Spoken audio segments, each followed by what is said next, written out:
Olá, pessoal. Então, vamos aqui para a videoaula número 4 e nós vamos estar aqui vendo o conteúdo da unidade 3. A unidade 3 trata das abordagens sobre a avaliação da aprendizagem de línguas. Então, a gente vai estar vendo alguns pontos interessantes dessa unidade, né? Vamos ver a diferença entre avaliação e teste, tá bom? E também alguns tipos de testes. Então, basicamente, é essa a essência da unidade 3. É importante você estar visitando a apostila lá, fazendo a leitura dos textos que são bem, né? São bons textos, né? Para esclarecer mais sobre essa temática tão importante, tá bom? Então, nós temos aí, esse gráfico aí mostra, por exemplo, que na década de 50, o behaviorismo dava atenção especial à análise contrastiva. Contrastiva que é o teste focado nos elementos específicos da linguagem, né? Como os conceitos fonológicos, gramaticais e lexicais, né? O contraste entre as línguas que estão sendo aprendidas, por exemplo. Na década de 70 e 80, né, as teorias comunicativas elas vão dar uma nova ênfase, mostrando que a língua ela precisava ser trabalhada de forma integrada, né? Esses aspectos que eram separados em elementos para estudo e avaliação, testagem, eles poderiam ser feitos de forma integrada. Então hoje os que elaboram testes,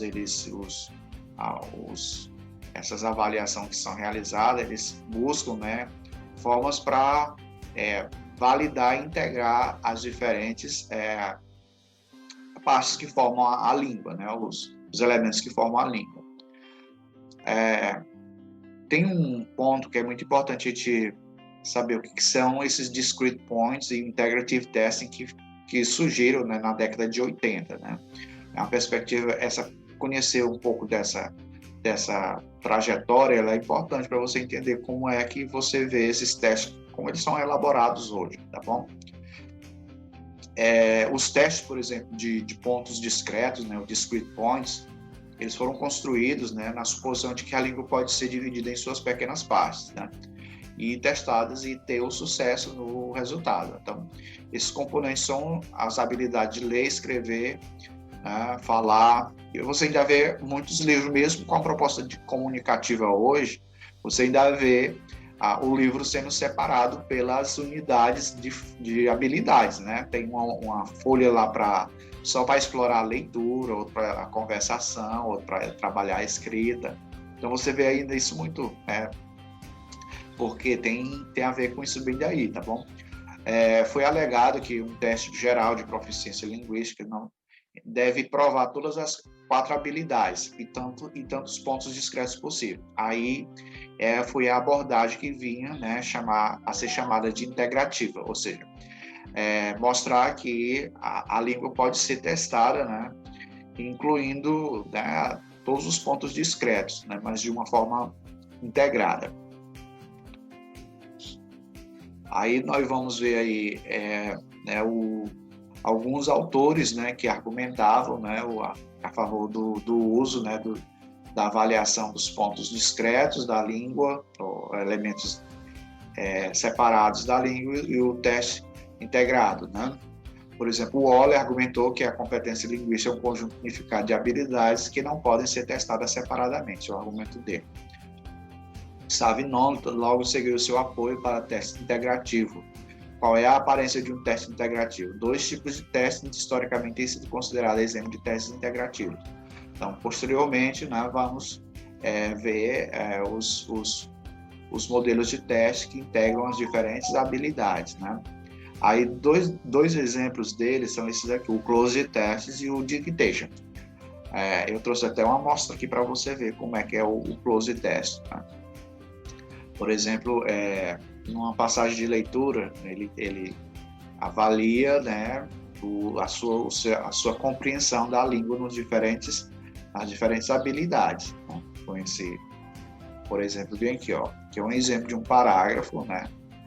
E aí a pessoa vai ler o parágrafo faltando algumas palavras, né? E ele precisa preencher com as palavras que estão aqui faltando. Então, essa capacidade dele conseguir fazer isso daí vai mostrar, né, o nível de conhecimento que ele tem da língua, né? Dos diferentes elementos, como preposição, advérbio, verbo, né? Adjetivo, pronomes. Então, ele integra aí diferentes, né, elementos da língua numa pequena passagem como essa bem da ilha, é chamada de close test. Então, o close test pode avaliar o conhecimento de vocabulário, estrutura gramatical, estrutura do discurso, habilidade e estratégia de leitura e uma gramática, né, de expectativa internalizada, ou seja, como lembrando aqui de Chomsky, né, que as pessoas têm uma gramática internalizada, então ela reproduz isso daí na hora que ela vê o texto e tudo. Foi argumentado que a conclusão dos itens do close test explora todas essas habilidades, como foi dito, a ser a essência da proficiência linguística global.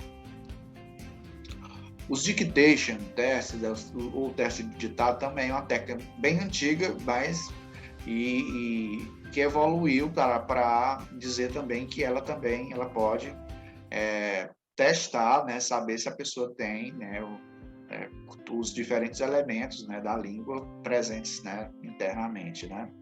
Então, essencialmente, os alunos ouvem uma passagem de 100 a 150 palavras, lidas em voz alta por um administrador, ou pode ter uma fita de áudio também. Fita de áudio, viu, pessoal, na época, no CD. E aí escreve o que eles compreendem usando a grafia correta. O teste de escuta geralmente tem 3 estágios. Uma leitura sem pausa, depois uma leitura oral com longas pausas entre cada frase, né, para dar tempo para ele escrever. Então, no caso, quando for um áudio também, tem essas pausas aí, né?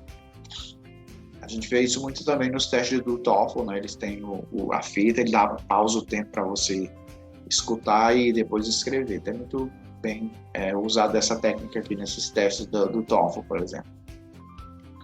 Depois vem a terceira leitura em velocidade normal para dar aos participantes do teste uma chance para verificar o que escreveram, né?